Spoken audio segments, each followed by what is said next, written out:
안녕하세요. 행복한 하루입니다. 이번 강의는 내용물 및 원료 관리입니다. 맞춤형 화장품의 혼합 소분 업무에 종사하는 자를 맞춤형 화장품 조제관리사라 칭하죠. 맞춤형 화장품 조제관리사가 혼합 소분하는 데 사용되는 것이 바로 내용물과 화장품 내용물과 식약처장이 허용하는 원료이죠. 그만큼 본 3과목의 핵심 부분이 바로 내용물 및 원료 관리입니다. 본 강의 내용은 수십 번 반복해도 부족함이 없을 듯 합니다. 그러면 내용물과 원료 관리 어떻게 하는지 살펴보도록 하겠습니다. 본 강의 내용은 식약처에서 공지한 바와 같이 다음 9가지의 세부 사항으로 구성이 됩니다. 내용물 원료에 대한 기준인데요.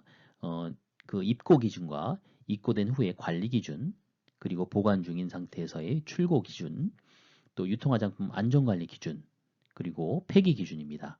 더불어서 내용물과 원료의 사용기한 또는 개봉 후 사용기간과 관련된 확인 및 판정, 또 변질 상태에 대한 확인, 마지막으로 폐기 절차입니다. 우수화장품 제조 및 품질관리 기준 CGMP의 기준과 화장품 안전관리에 관한 규정 등 관련 규정을 참조해서 설명을 드리고자 하는데요. 앞선 강의에서도 말씀드렸다시피 특히 CGMP 같은 경우에는 해설서를 꼭 같이 참조하시기를 부탁을 드립니다. 내용물 및 원료의 입고 기준에 대한 문제입니다. 가장 적절한 것을 한번 골라보겠습니다. 1번 원자재 입고 시 구매 요구서, 원자재 공급업체 성적서, 그리고 현품이 서로 일치해야 합니다. 2번 원자재 용기에 제조 번호가 없는 경우에는 관리 번호를 부여해서 보관을 합니다. 3번 원자재 입고 절차 중 유관 확인 시 물품에 결함이 있을 경우 결함 제품을 선별로 입고시킨 것이 아니고 보류를 하고 입고를 보류하고 격리 보관한 후 폐기하거나 원자재 공급업체에게 반송해야 합니다. 4번 입고된 원자재는 적합, 부적합, 검사 중으로 상태를 표시해야 됩니다. 4번이 정답이 되겠습니다. 입고 기준입니다. CGMP 제11조에는 입고 관리에 대한 내용을 정하고 있는데요. 본조에서 제조업자는 맞춤형 화장품 판매업자로 원자재는 내용물 및 원료로 이해하시면 될 것 같습니다. 1번에는 원자재 공급업자, 즉 내용물 및 원료 공급자, 즉 화장품 책임 판매업자와 원료 공급업자가 되겠죠. 이 공급자에 대한 관리 감독을 적절히 수행을 하고 입고 관리를 철저히 이루어지도록 해야 하고요. 그리고 내용물 및 원료 입고 시에는 구매 요구서, 또 그 공급업체 성적서, 그리고 현품이 서로 일치해야 합니다. 그리고 내용물 및 원료의 용기에 제조 번호가 없을 경우에는 관리 번호를 별도로 부여하여 보관합니다. 그리고 그 내용물 및 원료 입고 절차 중 유관 확인 시에 이 물품에 결함이 있을 경우에는 입고를 보류, 격리 보관 또는 폐기하거나 아니면 공급업자에게 반송해야 합니다. 또 입고된 내용물 및 원료는 적합, 부적합, 검사 중 등으로 상태를 표시해야 되고요. 그리고 그 내용물 및 원료의 용기 및 시험 기록서에는 필수적으로 기재해야 될 사항이 있는데요. 첫 번째, 공급자가 정한 제품명, 그리고 공급자명, 수령 일자, 그리고 공급자가 부여한 제조번호 또는 관리번호입니다.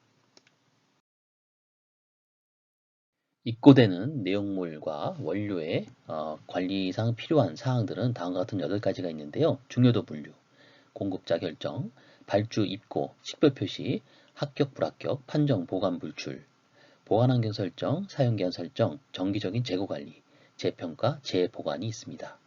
그리고 구매 시 고려사항으로는 당연히 요구사항을 만족하는 품목과 서비스를 지속적으로 공급할 수 있는지 여부, 그리고 합격 판정 기준이나 결함, 일탈 발생 시의 조치, 또 운송 조건에 대한 문서화된 기술 조항, 그런 부분들이 수립돼야 되고요. 협력이나 감사와 같은 회사와 공급자 간의 관계 및 상호작용을 서로 정립해 놔야 합니다. 앞차트의 부연 설명인데요. 내용물 및 원료 공급자 선정 시 주의사항입니다. 원료나 포장재, 내용물에 대한 일반 정보, 안전성 정보, 안정성, 사용기한 정보, 시험 기록과 같은 그런 충분한 정보를 제공할 수 있는지, 그리고 그 품질 계약서, 구입이 결정되면 품질 계약서를 교환을 해야 되고요. 또 교환한 이후에도 변동사항이 생길 경우 변경사항을 잘 알려줄 수 있는지, 또 필요하다면은 또 이런 공급자의 그 회사에 들어가서 방문 감사나 또 서류 검사를 수용할 수 있는지, 이러한 부분들을 고려해야 될 것입니다. 또 공급자를 승인할 때는 공급자가 충분히 요구 품질의 제품을 계속 공급할 수 있다라는 것들을 확신해야 되겠죠. 그리고 또 이러한 부분들은 품질보증부서가 승인을 해야 되겠죠. 하지만 맞춤형 화장품 판매업자의 품질보증부서는 아마도 조제관리사가 되지 않을까. 조제관리사가 이런 부분들을 승인을 할 수 있을 것 같고요. 또 조제관리사가 조사나 감사 결과로 승인을 해야 할 것 같습니다. 또 조사 시 고려해야 될 점들은 그 공급업자의 과거의 실적들, 그리고 뭐 신뢰도, 또 제품이나 회사의 특이적인 그런 부분들을 고려할 것이고요. 또 방문 감사나 필요시 서류 감사, 이런 것들을 통해서 공급자를 승인해야 될 것입니다. 입고된 원료와 내용물은 검사 중 적합, 부적합에 따라서 각각의 구분된 공간에 별도로 보관되어야 하고요. 필요시 부적합된 원료와 포장재를 보관하는 공간은 잠금 장치를 통해서 구분을 해 주어야 합니다. 외부로부터 반입되는 모든 원료와 내용물은 표시를 해야 되는데요. 관리를 위한 표시를 반드시 해야 되겠죠. 그리고 그 포장재 같은 경우는 먼지 등 이물이 많이 묻어 있을 수 있으니까 깨끗이 청소를 하게 해야 합니다. 한번 입고된 원료와 내용물은 제조 단위별로 각각 구분해서 관리를 하고요. 저가 판정이 내려지면 원료 포장재는 생산 장소로 이송이 됩니다. 맞춤형 화장품의 경우에는 혼합 소분한 곳이겠죠. 또한 품질이 부적합되지 않도록 수치화 이송 중에 관리 등의 사전 관리를 해야 되는데요.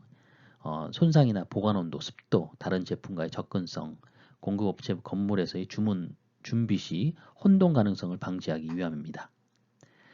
확인 검체 채취, 규정 기준에 대한 검사 및 시험 및 그에 따른 승인된 자에 의한 불출, 꼭 승인된 자에 의해서 불출이 돼야 합니다. 그 전까지는 어떤 물질도 사용해서는 안 된다는 것을 반드시 절차서를 통해서 수립을 해야 하고요. 원료 수용에 대해서요. 그리고 구매 요구서, 또 인도문서, 인도물, 이 세 가지는 반드시 어떤 물품이 되든 간에 일치를 시켜야 합니다. 그리고 선적 용기에 대해서 그 표기 오류나 그 용기 손상, 봉인 파손, 오염 등에 대한 부분들을 육안으로 검사를 하게 됩니다.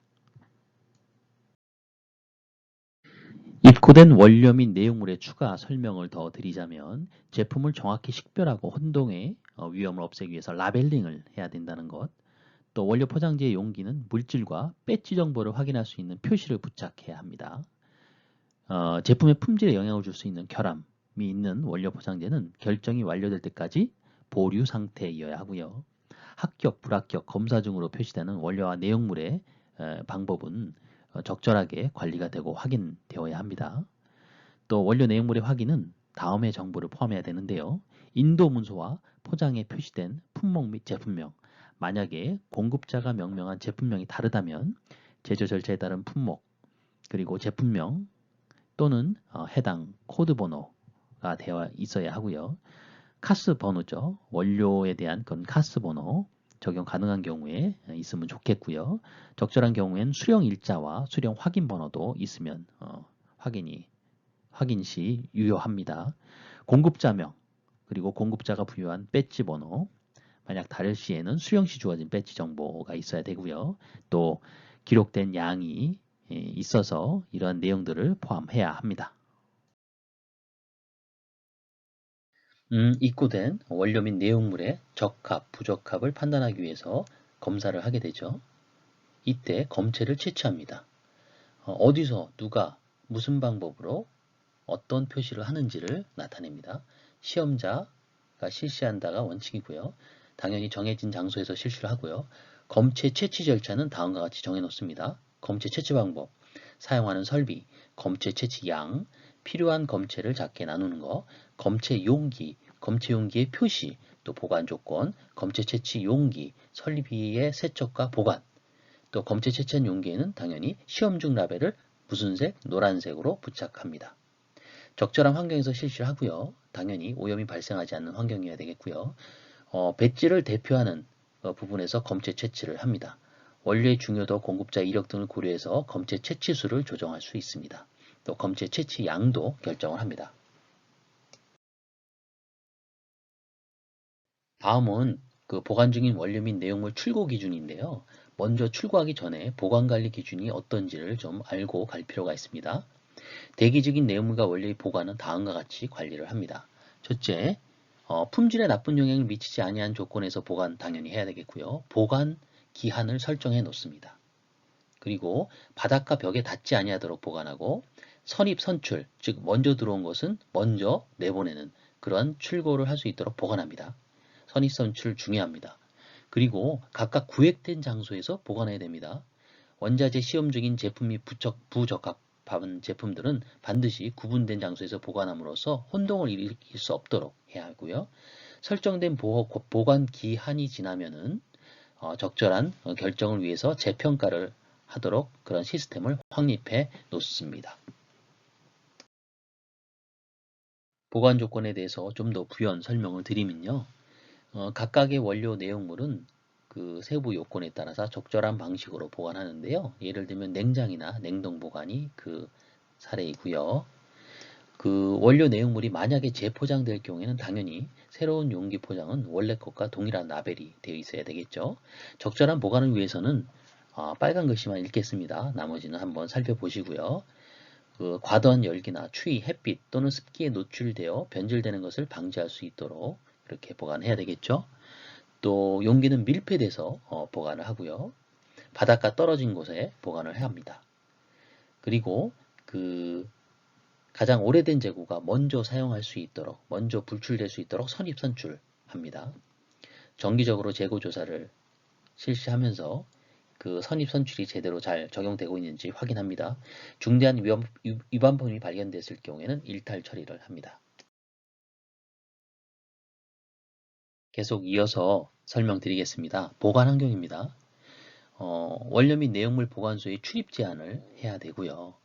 또 오염 방지를 위해서 동선 관리가 필요합니다. 또 시설적으로도 그렇고요. 사람 동선, 제품 동선 교차가 되지 않도록 잘 관리를 해야 되겠고요. 방충방서 벌레라든지 쥐가 들어올 수 없도록 그렇게 대책을 세워놔야 되겠죠. 또 필요시 온도나 습도 설정합니다. 또 보관 기한을 설정하는데요. 원칙적으로는 당연히 내용물과 원료 공급처의 사용 기한을 준수합니다. 사용 기한 내에서 자체적인 재시험 기간과 최대 보관 기한을 설정하고 준수합니다. 만약에 보관 기한이 지나면 재평가를 해서 결정을 하는데요. 아마 조제관리사 입장에서 쉽지 않기 때문에 책임 판매업자와 원료 공급자하고 상의를 하는 것이 중요하겠죠. 그리고 재평가에 대한 부분들은 생략하기로 하겠습니다. 가급적이면은 사용기한이 지나면 폐기, 사용하지 않는 게 좋습니다. GMP 제12조 출고 관리에 대한 내용인데요.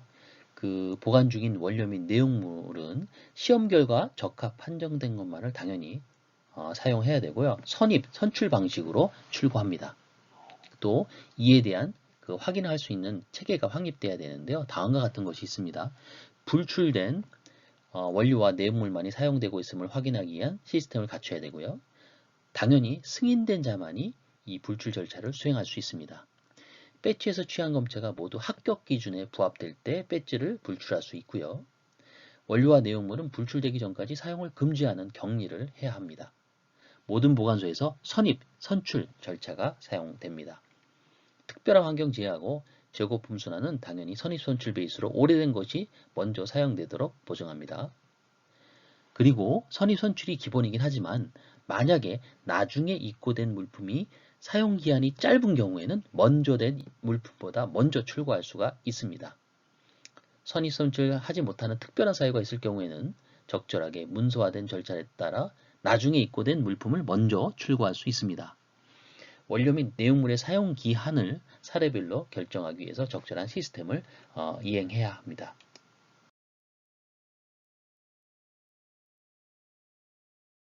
지금까지 내용물 및 원료의 입고 기준, 입고된 원료 및 내용물 관리 기준, 보관 중인 원료 내용물의 출고 기준에 대해서 살펴보았습니다.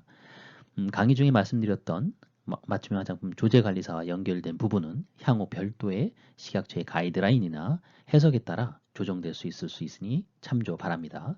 이번 강의는 여기까지 하고요. 다음 강의에 남은 부분 이어서 가도록 하겠습니다. 지금까지 행복한 하루였습니다. 감사합니다.